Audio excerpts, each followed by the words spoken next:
que los routers que vamos a utilizar este año permiten la conexión a Internet. ¿Ya? Avancemos entonces. Bueno, la primera pregunta sería, ¿no? ¿Qué es Internet? Y para adelantarme un poquito, ¿no? He agregado lo siguiente. Algunas definiciones básicas, ¿ya? Hubiera querido preguntarles, pero no nos va a dar mucho el tiempo. Uno, lo que dice el diccionario, ¿no? Noten que lo que dice el diccionario es Internet o red mundial de computadoras u ordenadores interconectados mediante un protocolo especial de comunicación. Eso es lo que significa para la Real Academia Española Internet.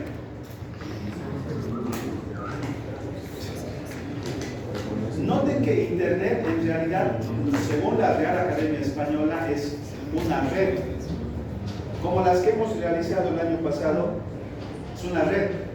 Pero a diferencia de las redes que hemos visto hasta ahora, es una red mundial, es de todo el mundo.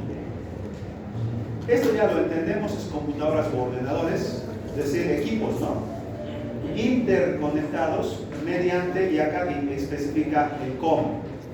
¿Cómo? Mediante un protocolo, es decir, es un conjunto de reglas estandarizadas, ¿no? Especiales de comunicación. Esto es lo que te dice así cortito. Esto de acá abajo es complemento, ¿ya? Se utiliza, ¿no? Funciona a modo de nombre propio en el español. Cuando si ustedes en su redacción de su documento van a escribir Internet, tienen que escribirlo con I mayúscula, ¿ya? Se escribe con mayúscula inicial y sin artículo. No es muy aconsejable colocar el Internet o la Internet. Sin embargo, si ustedes en sus documentos van a hablar de Internet, tienen que hacerlo con artículo de preferencia femenino. Por ejemplo, acá dice, ¿no? Instalarán cabinas públicas con acceso a Internet, sin el artículo. Acá hay otro ejemplo, los adictos a Internet, ¿no? Porque si dices los adictos a el Internet, se oye raro. La Real Academia Española te dice eso. Bueno, si van a utilizar algún corrector para redacción, también se los va a corregir. ¿Ya? Bueno, dicen, ¿no? Si vas a usar artículos, es mejor utilizarlo en formas femeninas. Es decir, la Internet, una Internet, no está mal tampoco hacerlo de esa forma. ¿Ya? Aquí hay un ejemplo, ¿no? Nadie puede asegurar cómo será la Internet del futuro. ¿Ya? En español es una voz aguda, porque hay un acento en la E, ¿no? Internet. Así se lo lee, Internet. Ahora, si lo hablas en español ya cambia, ¿no? Ya no es Internet, es Internet, ¿no? Diferentes estructuras. Eso también para su presentación tienen que practicar. Pueden usar, hay canales de YouTube que les enseñan a pronunciar términos técnicos. Ya si tienen alguna duda, simplemente en YouTube o en Google ponen, ¿no? Cómo pronunciar correctamente esta palabra en inglés. Porque no sería adecuado que ustedes digan, no, coloquen la palabra en inglés y lo lean en español. Eso se va a ver raro. En especial para uno de sistemas no debería ser así. Por lo menos leerlo, lo que vas a poner en tu documento o en tu presentación, leerlo bien, practicar un poquito. Bueno, eso es lo que dice la Real Academia Española. Pero ¿qué dicen los expertos? Empecemos por Tim Berners-Lee. Si no lo conocían, Tim Berners-Lee es el inventor de la World Wide Web. Noten que esta redacción es estilo académico, te dice ahí, ¿no? Tim Berners-Lee es el autor, y acá agregas, coma, ¿quién es Tim Berners-Lee? Para que el que no le conozca, pues el inventor de la World Wide Web. Noten que lo estoy leyendo porque está en inglés. World Wide Web. Ha descrito Internet, ahí me he olvidado el acento, como, y aquí está entre comillas. ¿Por qué está entre comillas? Ustedes también lo tienen que hacer así en su redacción. Lo que pasa es que lo que estamos poniendo ahí es un copy-paste de lo que ha dicho este señor. No puedes cambiar ni siquiera una I o un E o un D, no lo puedes cambiar. Tal cual está, tal cual ha indicado este señor. ¿Ya? ¿Qué es lo que dice Tim Berners-Lee, el inventor de la World Wide Web? Dice, y coincide con la Real Academia Española, es una red, pero acá dice de redes. ¿Por qué? En INCOS, por ejemplo, tenemos varias redes, pero estamos interconectados a Internet. Yo ahorita estoy con Internet en esta computadora que es de INCOS. Entonces, varias redes en INCOS y estas varias redes están conectadas a Internet. Por eso recibe el nombre de red de redes. Hay muchas redes que están interconectadas, en las que las computadoras, noten que Tim Berners-Lee utiliza el término computadoras, pero se está refiriendo en realidad a cualquier tipo de dispositivo, ¿no?, que cumpla con lo que es una computadora. Y igual que la Real Academia Española te dice, no, de todo el mundo, pero le agrega, están interconectadas y te da un complemento, te dice facilitando la comunicación y el intercambio de información entre usuarios y sistemas informáticos. Uno de los usos más grandes que se le da a Internet es la comunicación, pero también el intercambio de información. ¿Entre qué? Entre usuarios, pero también pueden ser sistemas informáticos, ¿no? Puede ser. ¿Qué dice Vinton Cerf? Normalmente, ¿qué se aconseja en el tema del marco teórico, el planteamiento del problema? Mínimamente tendrías que analizar tres definiciones de tres autores reconocidos, ¿no? Segundo autor, Vinton Cerf. También Vinton Cerf es una eminencia en lo que es Internet. Es conocido como uno de los padres de Internet, para el que no lo conozca.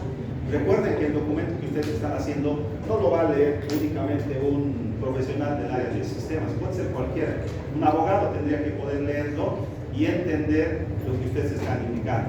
Vinton Cerf, conocido como uno de los padres de Internet, ha definido Internet como, y hay comillas dobles, lo cual indica que estamos haciendo un copy-paste de lo que él dice, no estoy cambiando ni una letra.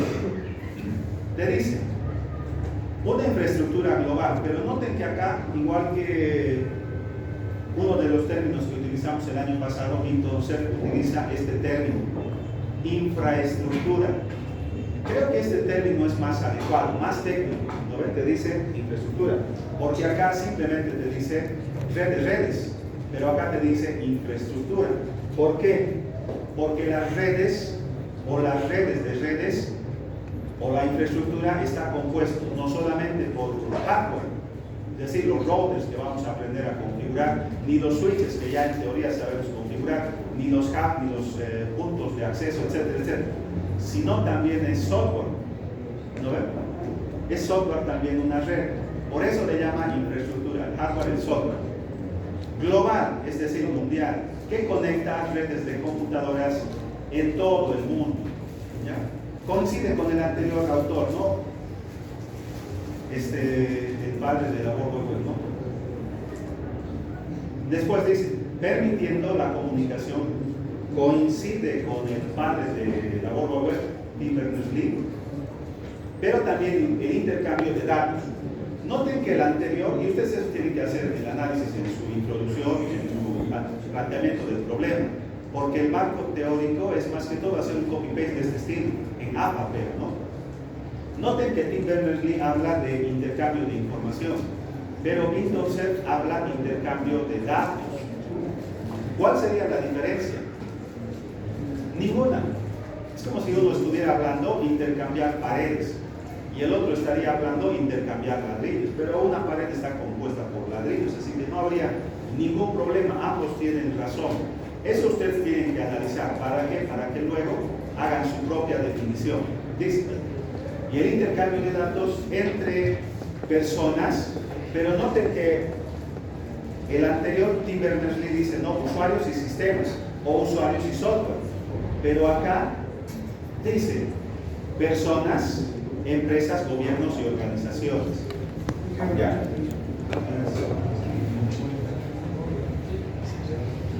El último, los autores no, bueno, hay personas que ustedes van a hablar mucho de sistemas web, de aplicaciones móviles, de metodologías, etcétera, y algunas veces nosotros sacamos la parte del marco teórico, etcétera, del libro de un autor. Por ejemplo, ejemplo, Vinton Cerro. Pero también se puede considerar un libro escrito por más de un autor. Es decir, un libro que ha sido escrito por X persona, más Y persona, más Z persona, 3 autores. Entonces usted en la parte tendrá que poner los 3 autores que indican tal cosa. Pero también podría ser, como en este caso, una sociedad. Podría ser también, ¿no? ¿Qué es lo que dice la ONU de algún tipo de definición que tal vez van a usar? Es válido también. ¿Y qué es la Internet Society? Dice acá, Internet Society es una organización, porque te tienes que explicar, una organización sin fines de lucro dedicada a la promoción de un Internet abierto. Perdón, esto es un copy-paste de una Internet abierta, global y seguro. Define Internet como, y ahí está la definición. Es decir, es una institución, ¿no? que promueve lo que es el Internet abierto, pero además seguro. ¿Qué es lo que dicen de Internet? Que también es una red de redes que conecta dispositivos. Acá habla de dispositivos, creo que es un término más adecuado, pero también y sistemas informáticos. Para el tema de los pasajes de avión, por ejemplo, si tú vas acá a alguna agencia de viajes y quieres comprar un pasaje para irte a Perú, Chile, no sé, a algún lugar, te van a decir, sí, esta aerolínea está disponible, te van a decir, sí, si quieres podemos comprar. ¿Qué es lo que está pasando ahí? 2 sistemas informáticos están intercambiando información a nivel mundial, porque la aerolínea podría ser de Brasil, de Perú, de Chile, etc. Eso es lo que te indica, permitiendo la comunicación y el intercambio de información a través de, y acá agrega un poquito de tema técnico, dice estándares comunes, que lo hemos visto algo el anterior año, pero también protocolos de comunicación, ¿ya? Es lo que habíamos hablado con analogías el anterior año, ¿no? Es decir, el idioma español con todas las reglas que eso involucra, ¿no? Sujeto, verbo, complemento, etcétera, etcétera. Eso es lo que te dicen los 3. Ahora, con lo que te dicen los 3, tú podrías agregar algo y decir, ¿no? Yo como tal persona podría decir entonces que Internet es esto, desde tu punto de vista, apoyado en lo que dicen estos 3 autores. ¿Ya? Eso sí es válido que ustedes puedan hacer en sus documentos. Pero yo le estoy agregando algo más. ¿Qué es lo que dice el ChatGPT? Ahora, esto ustedes no pueden colocarlo en sus documentos, no pueden poner fuente ChatGPT, no pueden hacer eso. ¿Por qué? Les voy a mostrar el por qué. Porque tal vez uno está pensando, le voy a hacer y voy a poner fuente ChatGPT, voy a iniciar sesión en ChatGPT para mostrarles y no cometan ese error. Ya, iniciar sesión, voy a aprovechar que estoy con internet, ¿no?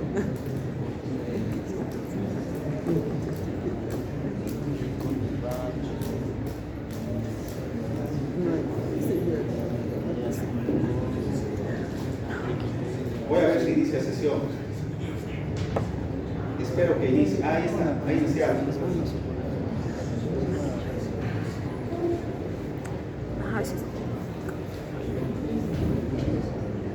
Les voy a mostrar lo que dice acá. Está en inglés. Y te dice acá, ¿no? ChatGPT puede cometer errores. Considere verificar, verificar información importante. ¿Qué es lo que te está diciendo en otras palabras? ChatGPT no es fuente confiable, no es fuente confiable, ¿ya? Puede cometer errores, Bueno, las personas también cometen errores, pero nosotros no podemos utilizar una fuente que no sea confiable, porque estas personas tienen pues muchos años de experiencia, estas instituciones, estas personas, muchísimos años de experiencia, y estas personas difícilmente se van a equivocar en la definición de lo que es Internet. Es más, si este señor haría un live y en el live dijera, Internet actualmente es esto, tú lo podrías poner tranquilamente como fuente confiable, sin ningún problema. Pero ChatGPT no, ¿ya? No cometan ese error. Pueden usar, yo lo estoy usando para complementar. ¿Por qué? Noten que lo que te dicen de Internet es más completo que lo que te dicen los autores. Es más completo. Te dice acá, es una red global de computadoras, bueno, coincide esa partecita, interconectadas, coincide, que utilizan un conjunto común de protocolos, coincide también para intercambiar información y recursos, coincide. En otras palabras, y aquí lo está explicando mejor, Internet es una red de redes que permite la comunicación y el intercambio de datos entre dispositivos en todo el mundo. Noten que usa dispositivos, no computadores ni ordenadores. Y aquí agrega algo que no lo están considerando los anteriores autores. Te dicen, esta red es descentralizada. ¿A qué se refiere cuando dice descentralizada? Lo que pasa es que si ustedes verían algo raro en Internet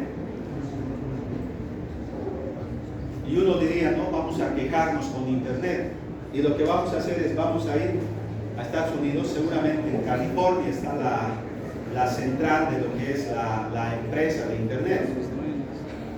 Pero como dice acá ChatGPT, Internet es descentralizada, no tiene una autoridad central. Es decir, no tiene una autoridad central, y la verdad es que sí, no tiene una autoridad central. Entonces, ¿cómo se regula? Hay instituciones que se encargan de regular. Por ejemplo, la mayoría de los servidores, incluyendo ChatGPT, están en países, bueno, en su mayoría están en Estados Unidos, en su mayoría. Y Estados Unidos tiene leyes, reglamentos, constitución política como en Bolivia, ¿no? Ese es el marco legal en donde trabajan estas empresas. Así que si tú estás queriendo vender órganos, por decir, puedes tú crear tu página y lo puedes poner en un sitio web. Pero si el servidor está en Estados Unidos, te van a identificar y no te van a enjuiciar porque hayas hecho un sitio web. No. Te van a enjuiciar porque estás vendiendo órganos, que seguramente en su constitución política de ese país está normado. No cualquiera puede vender órganos. ¿Qué es eso? Hay instituciones que se encargan de hacer eso. ¿Ya? La mayoría de los servidores están en Estados Unidos. Por eso sitios web que hacen cosas raras están o en China o en Rusia. Ahí están. Porque los que están en Estados Unidos, difícil que hagan algo raro. ¿Ya? Es descentralizada y no tiene una autoridad central. No van a poder ir a quejarse a Internet, no existe eso, es descentralizada. ¿Ya? Es como la Skynet de Terminator. No, tú te conectas a Internet de tu celular y ya formas parte de Internet. Yo estoy conectado en esta computadora. Esta computadora forma parte en este momento de Internet.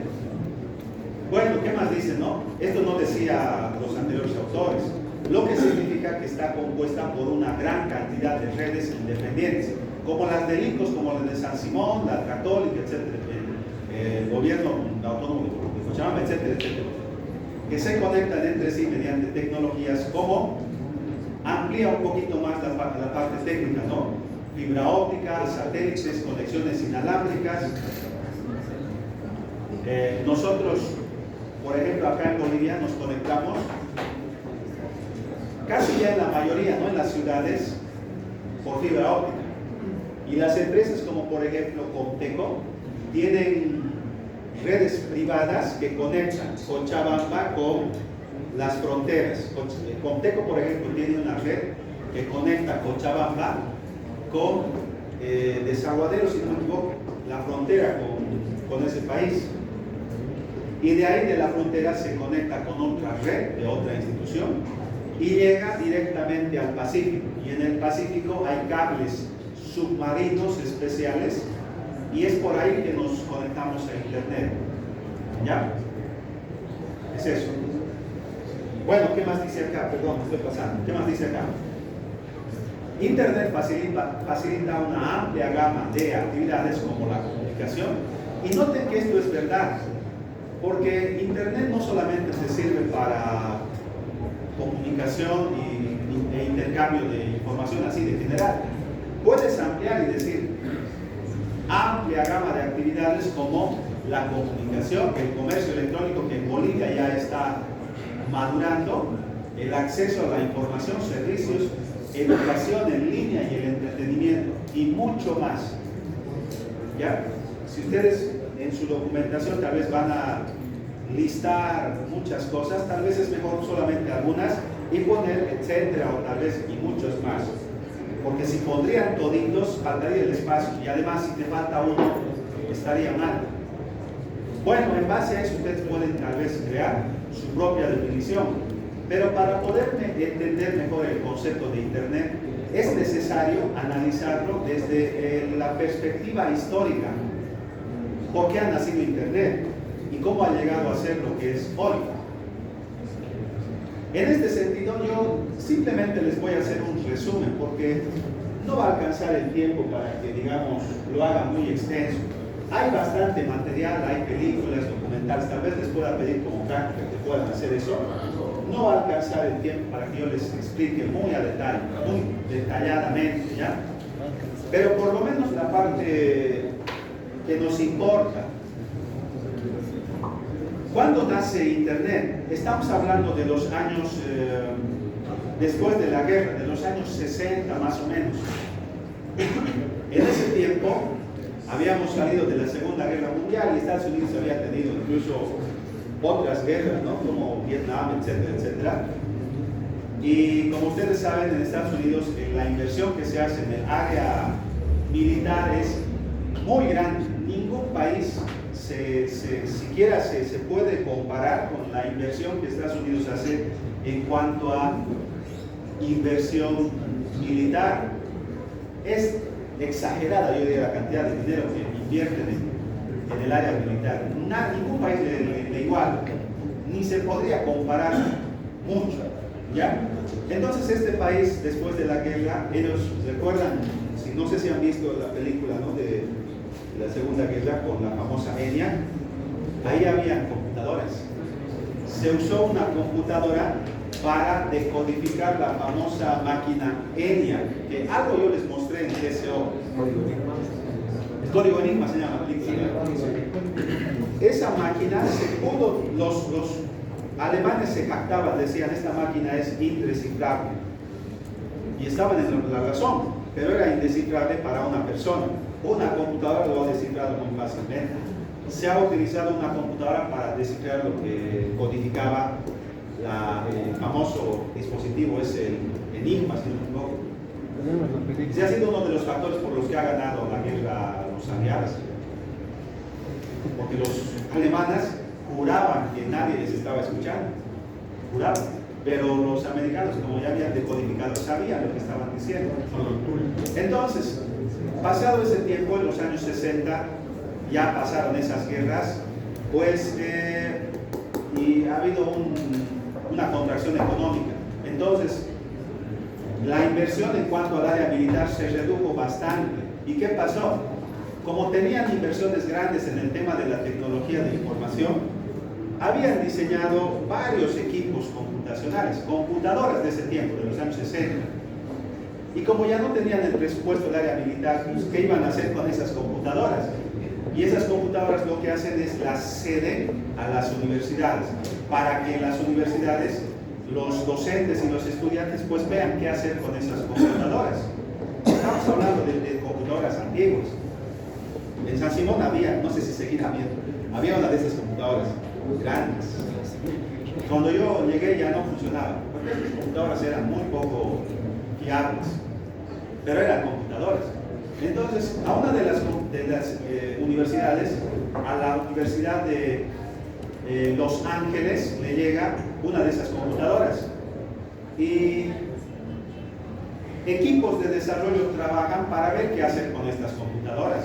Estamos hablando de los años 60, no existía el concepto de red en ese tiempo.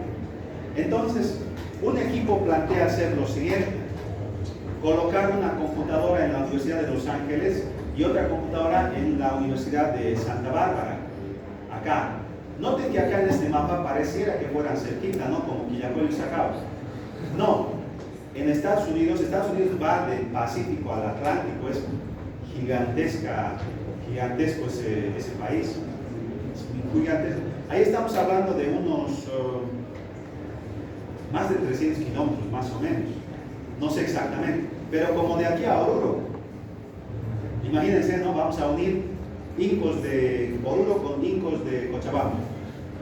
Pero ¿cómo? Entonces llevan una computadora a Santa Bárbara, una computadora en Los Ángeles y convierten esas computadoras en routers, en los primeros routers que han existido en ese tiempo. Ha sido un trabajo muy grande el que han hecho porque en ese tiempo no existían las redes.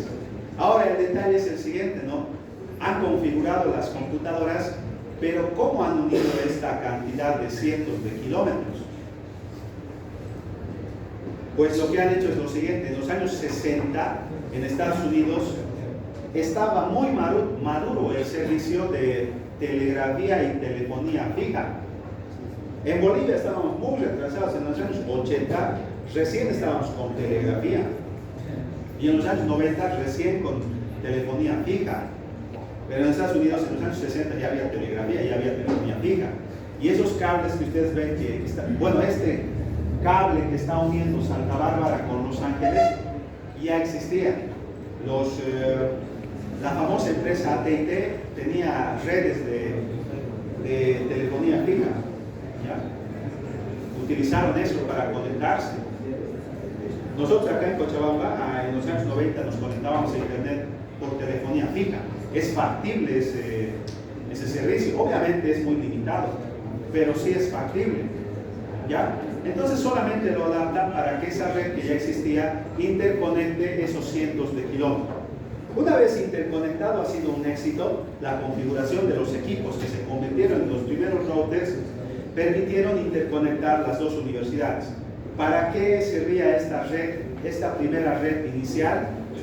Para compartir documentos académicos, investigaciones, papers, revistas, aunque tal vez lo han utilizado para otras cosas más, pero eso es lo que dice la historia, no lo han utilizado para el área académica.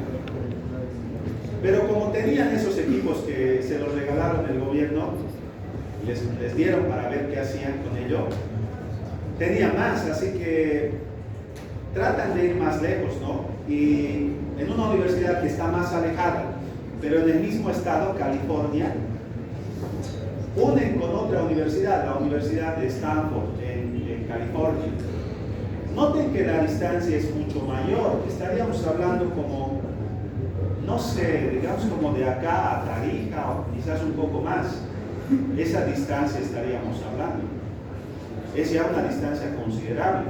Pero como les digo, ya había toda una red de telefonía fija y telegrafía, y esos teléfonos utilizan cobre, y los cables de red utilizan cobre, entonces no había ningún problema, era factible.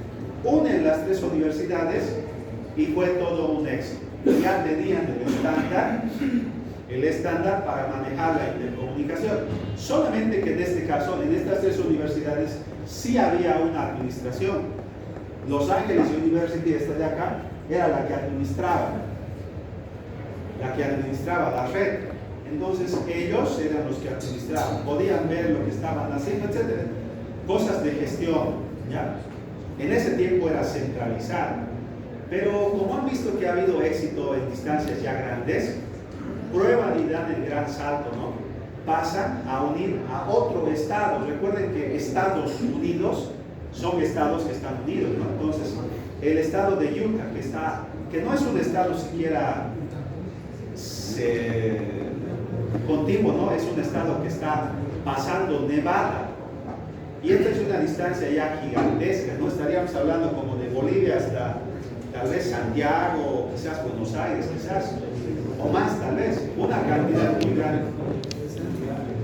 Pero ya tenían toda la infraestructura para hacer eso, así que simplemente era configurar un equipo más, llevarlo allá, interconectarlo y ya está. No ha habido ningún problema, ninguna novedad. Pero en este tiempo, esta red, que como pueden ver, está uniendo la red de Los Ángeles con la red de Santa Bárbara, con la red de Stanford, con la red de Utah. Esta ya es una red de redes. Pero el detalle es que esta red de redes era privada. Si tú tenías uno de esos equipos en Nevada, por decir, y tú les decías, les mandabas una carta, quiero conectarme a su red para poder compartir información o algo, no podías hacer eso. Esta red era privada, no podías hacer eso. Bueno, voy a saltarme en la historia y vamos a ver qué es lo que pasó un poquito más adelante. Como ya interconectaron varias universidades en Estados Unidos, plantean dar un salto todavía más ambicioso. ¿Cuál ha sido ese salto? Unir dos continentes, América con Europa, más específicamente con Inglaterra, el Reino Unido. Ustedes saben que Estados Unidos e Inglaterra no solo comparten el idioma, comparten mucho. Bueno, en realidad son los ingleses los que han colonizado Estados Unidos, comparten mucho.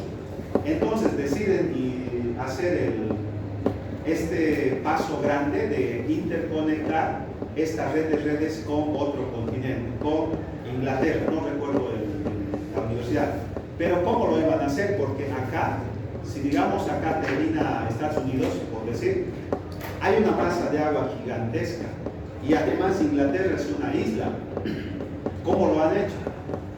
Pues en este tiempo ya existían satélites. Estamos hablando, ¿no?, de la Guerra Fría, ¿no? Rusia ya había lanzado, creo, al espacio gente. Ellos fueron los primeros. Animales también, creo que perros, inclusive de dólar. Ya existían los satélites en ese tiempo, pasando los 60. Entonces, utilizan satélites para interconectar la red de redes con Inglaterra a través de satélite. Obviamente tiene sus limitaciones, pero lo han conseguido sin ningún. Pero como les digo, tiene limitaciones. Entonces, viendo esas limitaciones, lo que hacen es, y hay una película y un documental de esto, planean crear un cable, bueno, colocar un cable submarino que una los dos continentes. Y logran hacer eso, pero con una dificultad muy grande. Eso hicieron películas, documentales de eso. Hicieron un cable especial que soportaba las profundidades, no obviamente la profundidad, sino cierta distancia de lo que es el mar, el océano, y por esos cables lograron unir América con Inglaterra, pero ya con mayor ancho de banda, porque por satelital tiene sus limitaciones. Y logran. Luego me salto un poquito otras universidades de Europa, y más, y más, y más, y más. Y llega un momento en el que se vuelve tan grande que deciden volverlo público. Y lo vuelve público. Es en ese preciso momento en el que nace Internet. Porque Internet es público y es libre. No es privado. Nadie, bueno, a no ser que sea un país, ¿no?, como Cuba hasta hace años atrás, no te permitían conectarte a Internet. O tal vez Corea del Norte, que creo que solamente se conectan los jefes, ¿no?, y la gente no se conecta. No, es libre, tú puedes conectarte sin ningún problema. Es más, si tú tienes tu propio satélite, te mandas tu satélite, te puedes conectar a Internet y puedes usar tu propio satélite. Como lo hace Starlink, ¿no?, ese millonario, tiene un conjunto de satélites y él se conecta por esos satélites que son de su empresa. ¿Ya? En ese momento se vuelve público, se vuelve libre. Entonces, puntos relevantes con relación a redes, ¿no? Esas computadoras que se han utilizado en ese tiempo se convirtieron en los primeros routers. Al día de hoy todavía hay cierta tecnología que se sigue implementando de lo que es esta primera red que ha habido privada. ¿Ya? Ese ha sido. Actualmente el objetivo no es académico. Uno puede conectarse a Internet para jugar un videojuego, para ver una película, para ver una serie, para descargar algo, para correo electrónico, para comercio electrónico, etcétera, etcétera, etcétera. Esa es la dimensión histórica para entender mejor lo que indica las definiciones que hemos visto. Este es el video del origen de Internet. Vamos a aprovechar que tenemos Internet. Bueno, conexión a Internet, ¿no? Este video video es del 2021, si no me equivoco. Así que esta es una de las personas que ha trabajado en ese proyecto que ha convertido esta, que es una de esas computadoras que eran militares, y que las ha convertido en un router. Y eso es lo que explica. Le voy a poner play, un minutito dura el video. Voy a pausarlo para explicarles. Lo que pasa es que no me he prestado parlantes, pero está en inglés, tiene subtitulado.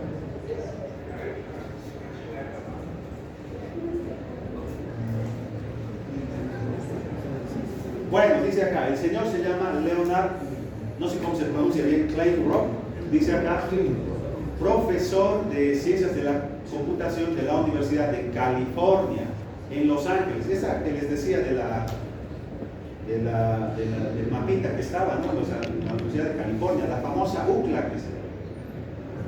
Y está mostrando, ¿no? Y te dice, este es el primer conmutador de Internet de la historia, y está tocando el computador.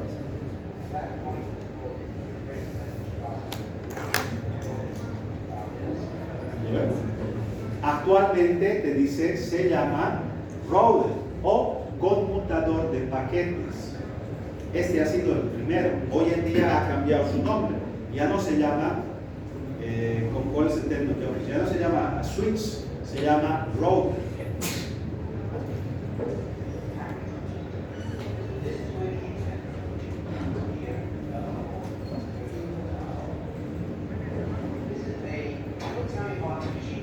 No, esta es la extraordinaria máquina militar que fue seleccionada como mini computadora. Mínima. Y fue adaptada para crear lo que ahora llamamos red de conmutación de paquetes. Y eso muestra un poquito qué es lo que pasa, qué es lo que hacen los routers. Enseguida les voy a mostrar. Ahí está el modelo, ¿no? Ahí todavía está. Que han utilizado. Dice, noten que ahí está la fecha, dice septiembre de 1969, los años 60.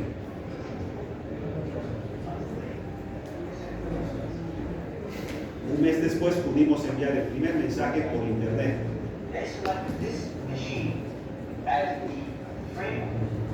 Esa es la computadora, ¿no?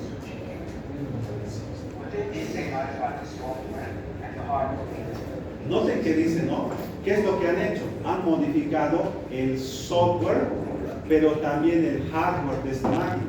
Por eso les decía que la infraestructura se refiere tanto a software como a hardware. 19 máquinas lograron desplegar en todo el país. Una es Los Ángeles, Santa Bárbara, Utah, entre otros, ¿no?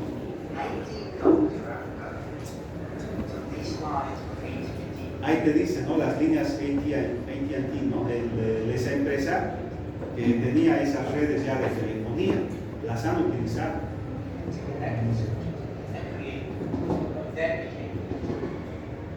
Es eso parte de la historia de lo que es Internet. Entonces, voy a regresar a mi presentación. ¿A qué se refería cuando decía conmutación de paquetes? Les muestro. Y con esto vamos a terminar porque ya se me va a ir el tiempo.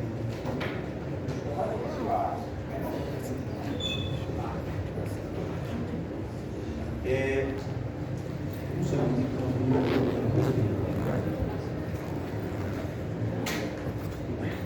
Para tomar la asistencia.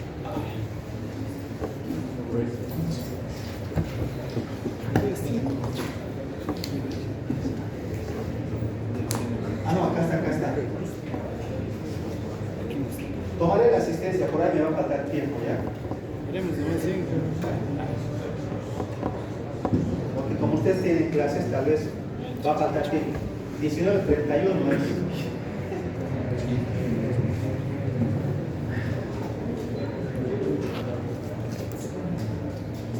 Así tomamos la asistencia, si nos alcanza, vemos el video más.